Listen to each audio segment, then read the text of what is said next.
Thank you very much. I still get confused. E.S. Ralph Franco. Please take your seats. And to all of our partners in the Malacanang Press Corps, Merry Christmas to you all. And welcome to our annual get-together that we do every Christmas. And I just came up here to say to you, don't complain. I gave you lots of stories this year. hindi kayo nagkulang sa bomba, sa expose, sa iskandalo. Well, the truth of the matter is, it really has been a difficult time because I knew that what we were starting would really be disruptive and but we are trying precisely to change the entire system. And when you have to excise a cancer out of such a complicated system, you need to do some very major surgery. And to do that, and when you do that, you will bleed. And that is what we had to go through. We had to go through that. And I'm sorry that people suffered because of it, but it had to be done. Otherwise, we would do things the same way that we have always done, that the things that we have discovered that have been being done for the last 3 decades will just continue. So we have to go through that pain, go through the difficulty, go through the anguish that the country is going through now. But we are Filipinos. We may be bleeding now, but we will also heal very, very quickly. And between myself and those who are helping me and advising me, I think we know how. So it's not as if we are lost and we do not know what we are going to do. We know what we are going to do. We know what we are doing. And we will continue this campaign against corruption. We will continue our campaign on this abuse and this entitlement that has shocked everyone, myself included.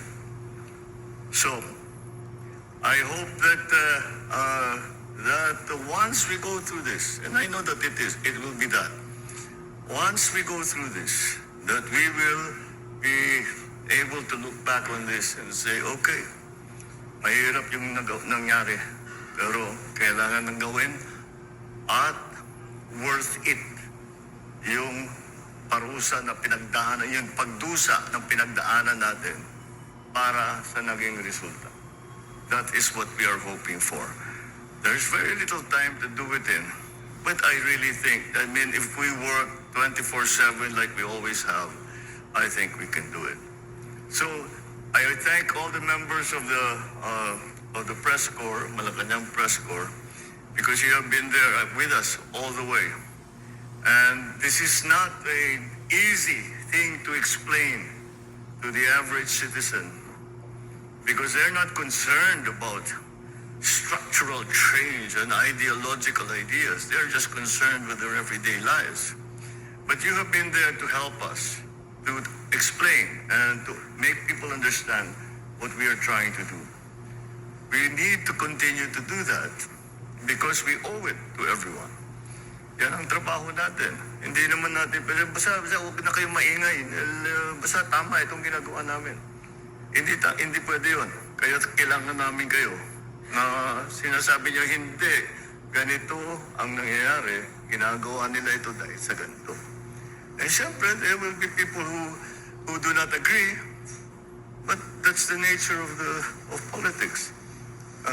Like I said, nobody anywhere won an election with 100% result. Because there will always be opposition. So that's fine. Our big problem And this one, talaga, I need your help. I don't know how to approach it. We have many ideas, but what we need really to work together on is the fake news. The things that are going on. You're a journalist, right? You develop your contacts, you develop your, you study, you see what's happening, and you do this for what, 10 years? You learn many things. Hindi ba?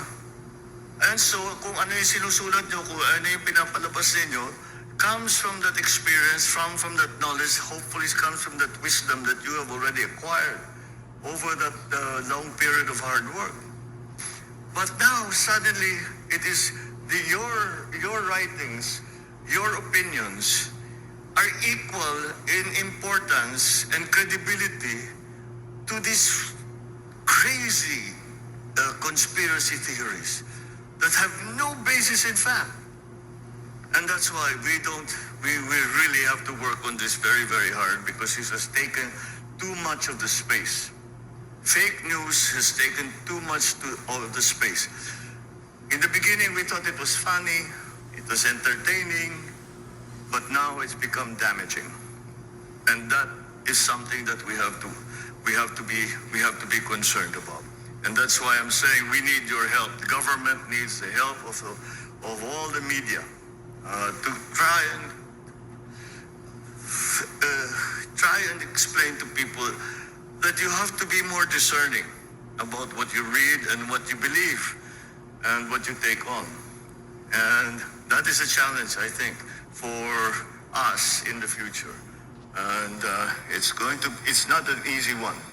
It's not an easy challenge, but we have to continue to try and do it, because it is important that people know the truth.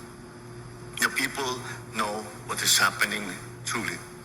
That the people are not led into these crazy mind games that people have been playing without any connection anymore to reality. That is what I think we all have to work together. And so we hope that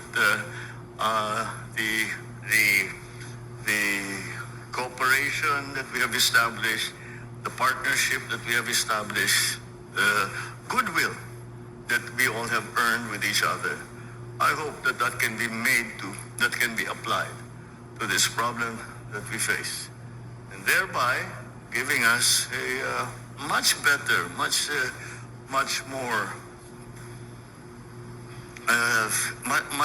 logical kind of discussion, and that will only be to the good of our country and to the good of our people. So I thank you for this partnership that we have fostered over the last 3.5 years, and let us make it even stronger, because we now are faced with a challenge that we have to work together to address. But thank you for all you have done.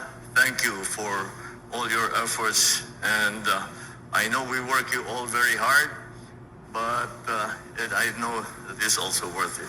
Maraming salamat sa inyo. Maligayang Pasko at maligong bagong taon. Thank you very much, President Ferdinand R. Marcos Jr.